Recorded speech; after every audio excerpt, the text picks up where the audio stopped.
राहुल एक छोटे से गांव में रहने वाला युवक था जो अपने परिवार के साथ खेती में मदद करता था। उसकी शिक्षा सीमित थी, लेकिन उसके सपने बड़े थे। वह एक सफल उद्यमी बनना चाहता था ताकि अपने परिवार और गांव की आर्थिक स्थिति सुधार सके। एक दिन उसने अपने गांव में एक छोटी सी दुकान खोलने का निर्णय लिया, जहां वह दैनिक उपयोग की वस्तुएं बेचेगा।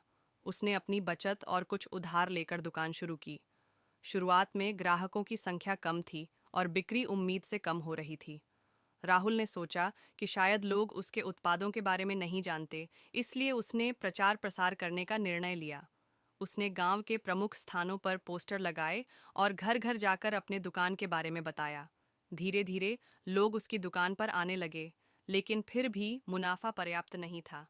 राहुल ने महसूस किया कि उसे अपने उत्पादों की गुणवत्ता और विविधता में सुधार करना होगा।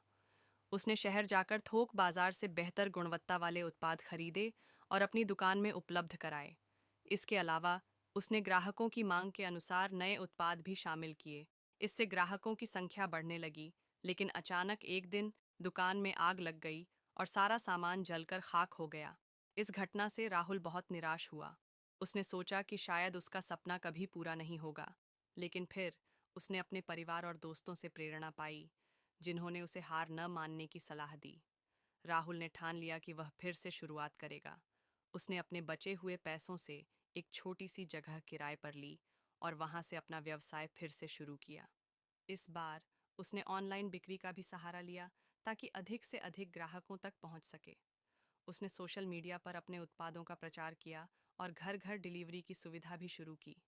धीरे धीरे उसकी मेहनत रंग लाई। ग्राहकों की संख्या बढ़ने लगी और मुनाफा भी अच्छा होने लगा। राहुल ने अपने व्यवसाय का विस्तार किया और गांव के अन्य युवाओं को रोजगार भी प्रदान किया।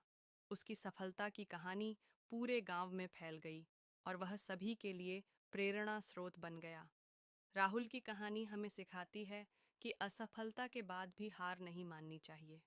संकटों का सामना करते हुए दृढ़ संकल्प और मेहनत से सफलता प्राप्त की जा सकती है।